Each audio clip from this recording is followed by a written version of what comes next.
Hey folks, some of you have been asking this for this for a while, so here it is. This is how to set up an actual real life amp. This is my actual real life amp. It's a Laney Cub 12. You can't tell that anymore because it's old and crusty, and the Laney badge has been off forever because I travel without a case and stuff. So yeah, it's humming along, and we're just gonna get my old Parker.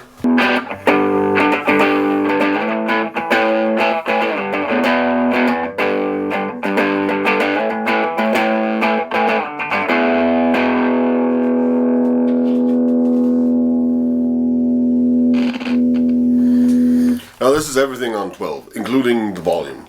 So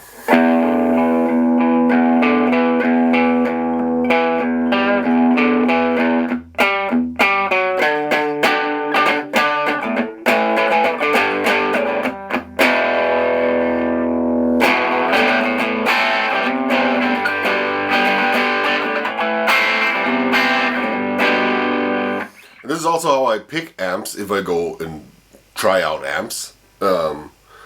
For recordings and stuff, I set them all to 12, including everything. Maybe not the volume. This has a 1 watt setting, so I can do that in like an apartment. And then if it gets a decent edge of breakup tone,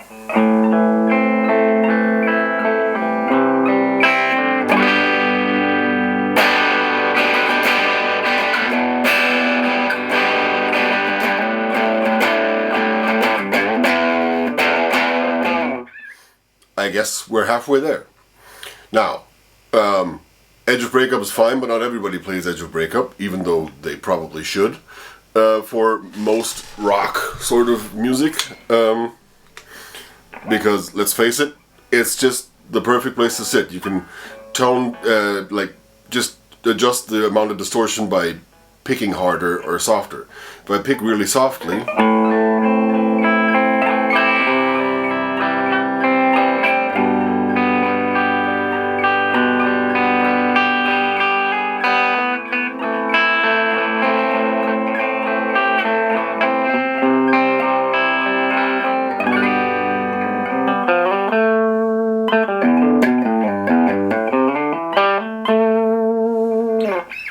that is fairly clean, even with like a double humbucker guitar. And if I play harder,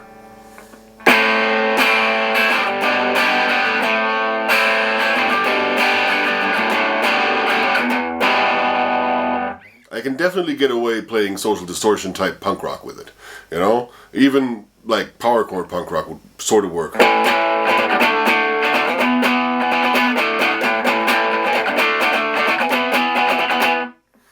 It's just distorted enough for like most rock genres.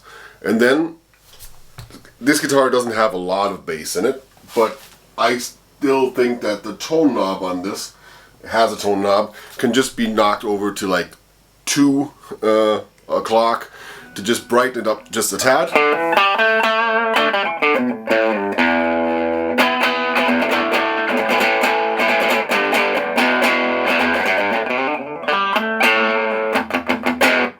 Just to help it sit right where the guitar is supposed to sit in the mix. Like a bass is supposed to occupy like sort of the space just above the kick, and the guitar is like above the vocal, and the vocal is between the guitar and the bass. Is how I mix most of my live stuff, and that's how I also like dial in guitar tones.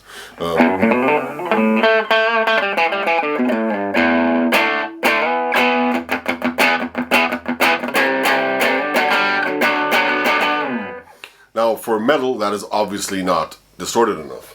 So let's turn up the gain till like, say 2 o'clock.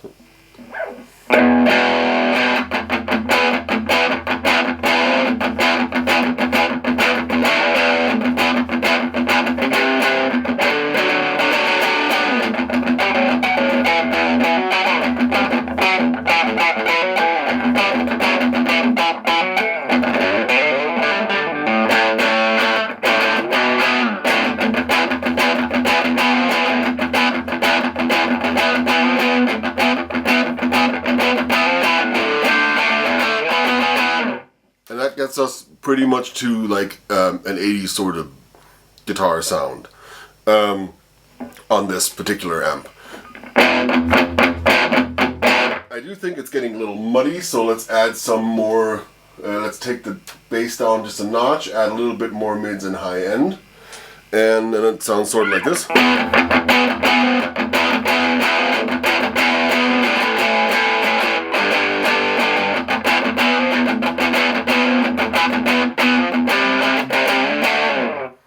And that's my like 80s sort of guitar sound done. And even for like your rock sort of stuff, that's pretty much there, I'd say. Now, if you want more distortion, just knock up the gain to like 3/4 of the way.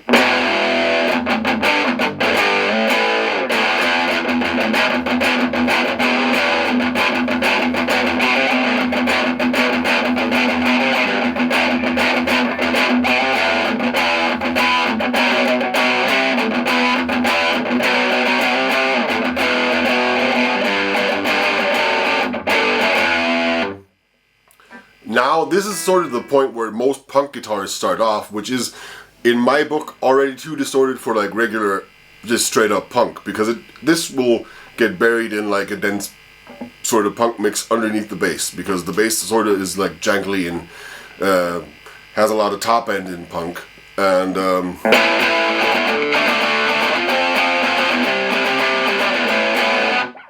it also sounds pretty scratchy. So this is like the point where I'd say the amp is right for us to do a little bit of the devil's work.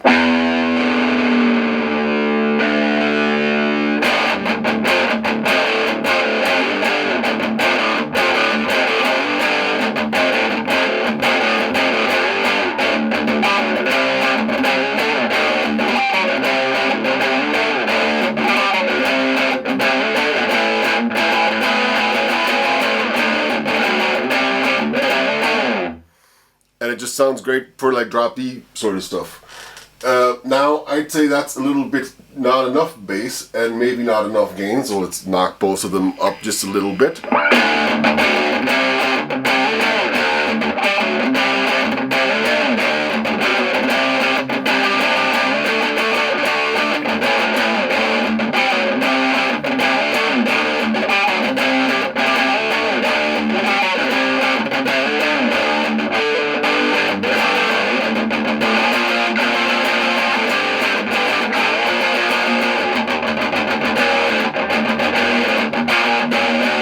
Now this won't get you anywhere genty, but it's definitely enough for like alter bridge E, like straight up metalcore post grunge sort of stuff.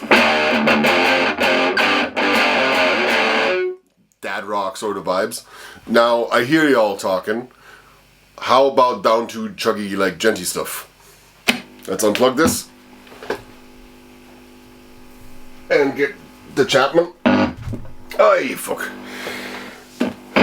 This is my trusty baritone.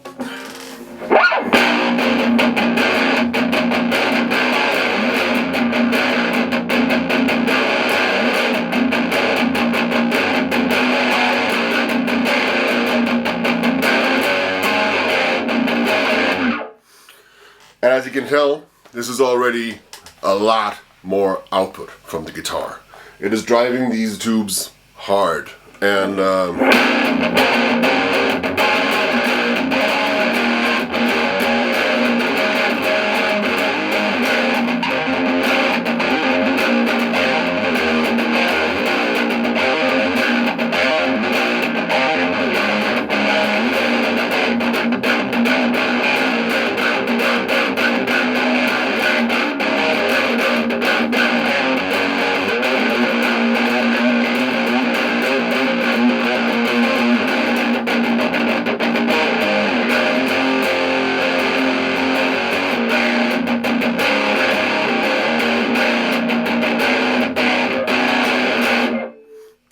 this is pretty dense, and I'd say let's knock back the bass just a tad, turn up the tone even more, and a little bit more treble, and yes, more gain.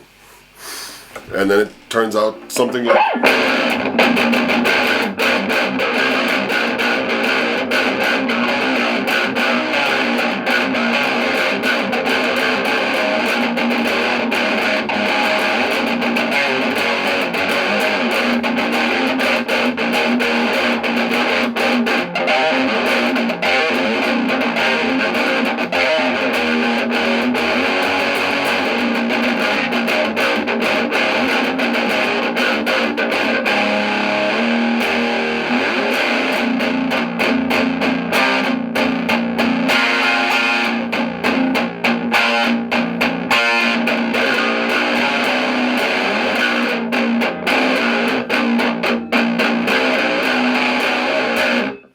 That's almost there, but that's also max gain now.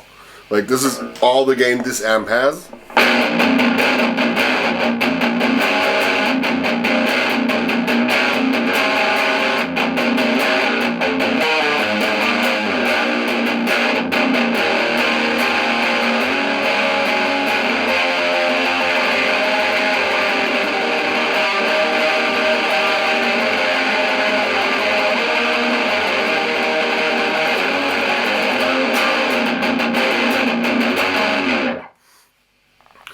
And I'd say that's fine, but it's not like the best metal tone. But then again, this is also not a metal amp.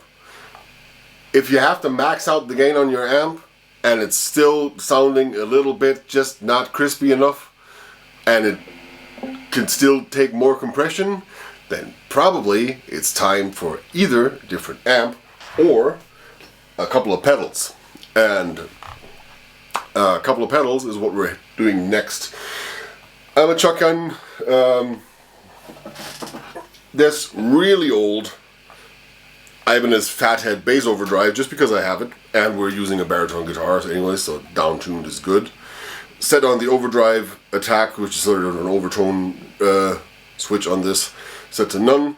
Level really high, boosting the highs a little bit, keeping the bass low, drive almost at none. Looks like this. These are from the Tone Lock series, which were super dope back in the day because you could hide the knobs. I really, really like these old Ibanez pedals. Yeah, so this is going to live up here, and see you in a second. Alright, we're back. Now we have the Fathead PD7 or whatever it's called, yeah, PD7 on top of the amp, and this is without it.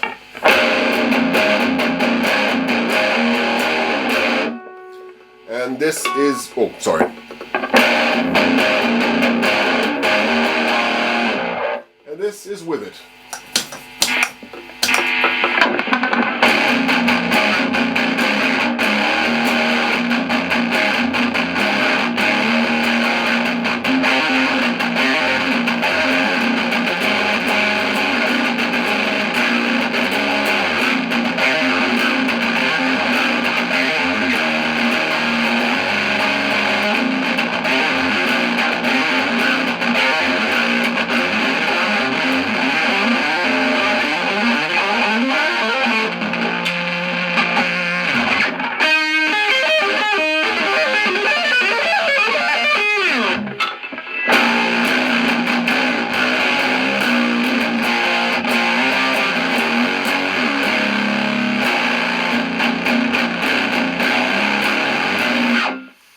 And that's chucktastic.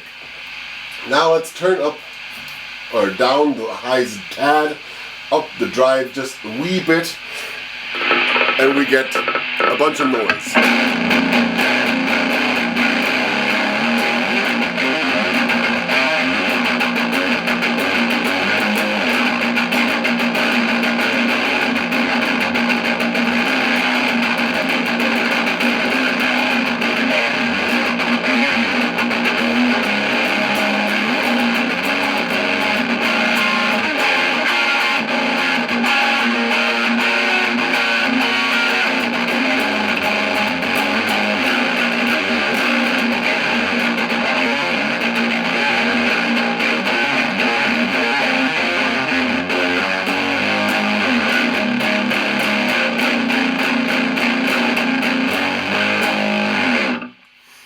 And now, because because basically all we're doing is adding just a hair of distortion, or overdrive in this case, and more level from the pedal.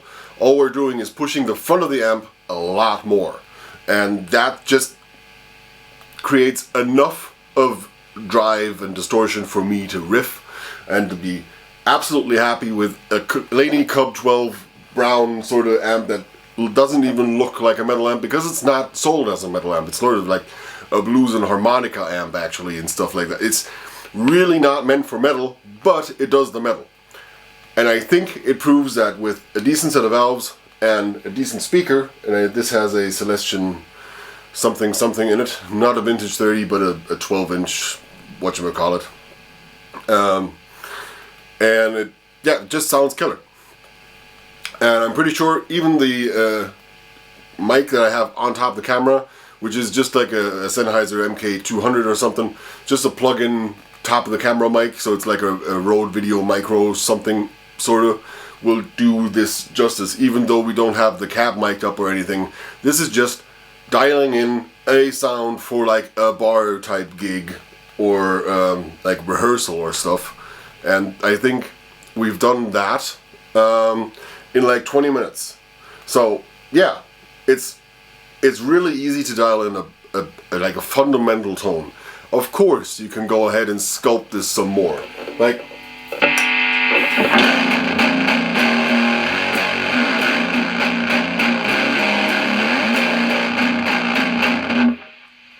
I would ideally like to have this, to have a little bit more bass end in this.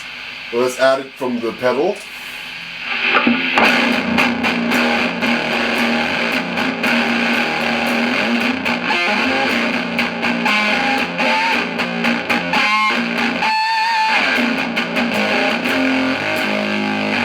Now it gets a bit too muddy, too scooped, so let's add a bit more mids at the amp.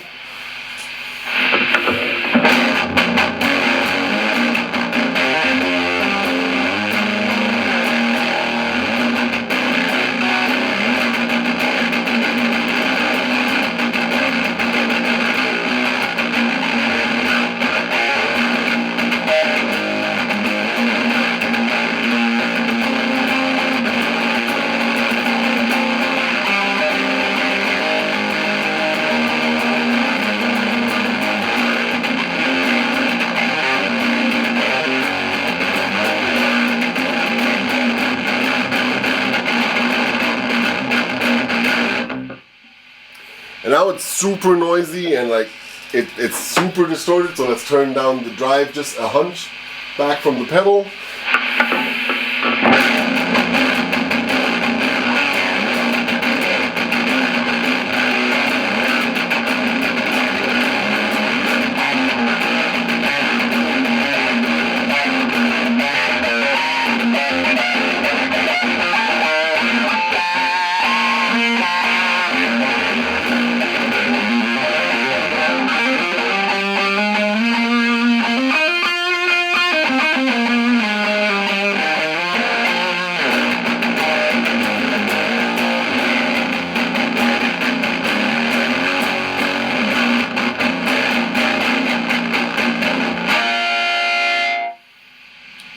And I like that. Now it's still too noisy for my particular tastes, which is where like something as a TC Electronic Iron Curtain could come in, which is a noise gate that you could also chuck in like just in front of the front end of the amp, or in the effects return if you really wanted to do that, or wherever. But for the purposes of this video, this is how you dial in an amp, like an actual amp. And just for the hell of it, let's take this back out.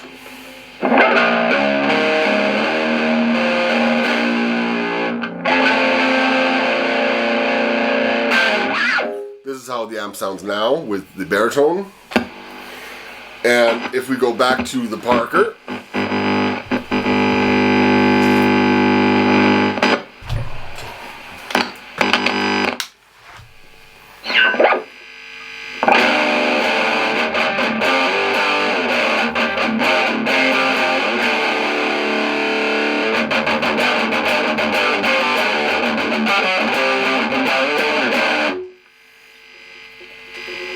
a lot of gain. Let's turn that gain back down just a tad.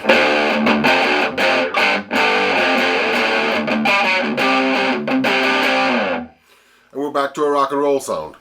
And if we chuck the pedal in front of that,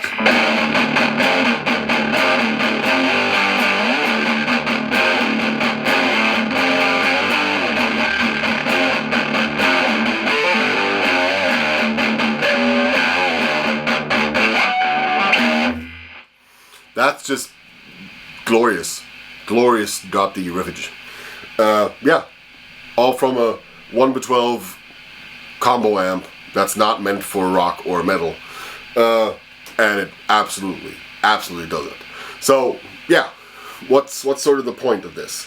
I guess the point is that if you have an amp and you play in a band and it's tubes or valves or wherever you're from, then it will probably do the music you want it to do, unless it's like a hyper-specific amp, where it's like a PV5150 will probably not do blues and like Edge of Breakup as well as something that's meant for Edge of Breakup will do metal if you push it hard enough.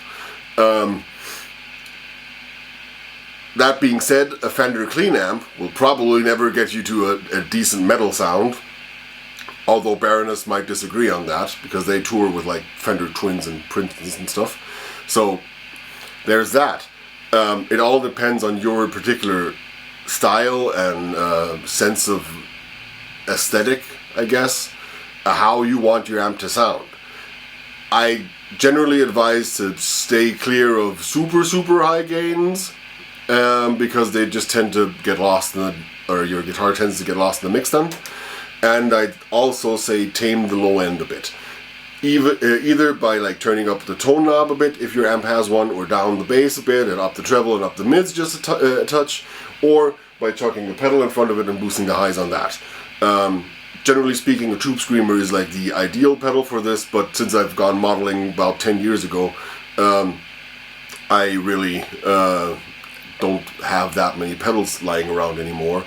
And this is just what I still have, basically. Like I do have a metal muff and like fuzzes and stuff that are like very particular sounding pedals, but like a Tube Screamer is an easily clonable pedal digitally, so don't have one of those anymore. Yeah, that's basically it.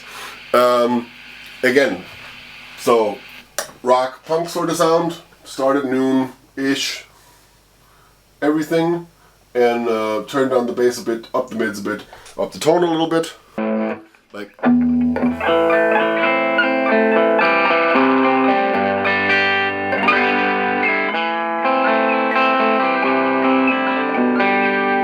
Where the clean-ish sort of sound has just a touch of hair on it, where it just, you know, starts breaking up with your lightest sort of touch, because then if you dig in,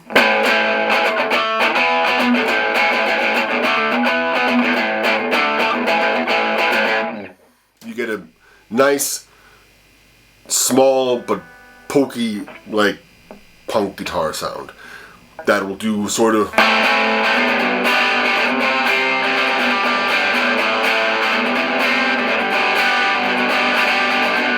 especially well with like Social Distortion type punk, like big open chords, but will also do like AC/DC sort of riffage, and that's sort of like your general rock tone. If you absolutely need a little bit more bass in it, by all means boost a little bit of the bass. But I never ever set up an amp in my life where the bass was more than noon on a guitar amp. It's just, usually people have too much bass in their amps because they play at home, and if you don't play a lot with a band or in a mix setting and stuff, it sounds fuller with more bass, and that's where people get muddy guitar tones. Yeah. Also, this is not like the best proximity. I'm like half an arm length away with my ear from the cab to set up a sound, but it's basically just due to the small room that I'm in. Like 3 feet away, or like a meter 50 away of this would probably be better, so I could actually hear what's happening. But for all intents and purposes, this is how you can dial a amp in at home. Yeah. Alright. Thanks a bunch. See you next time. I hope this helped. And if you'd like to see more actual amp stuff, leave it down in the comments below. If you want me to do the same thing but for like software, like how you do digital amp sim sounds and maybe modeling stuff, also leave that in the comments below. And if you want to see something very specific, you know where to leave that. And before we get off to anything else, it would greatly benefit this channel if you hit that subscribe button, because it does a whole lot of good for me as a channel and for me as a musician. That would be nice. If you like this content, just, you know, hit the like button. And as always, we'll see you sometime. Yeah, bye.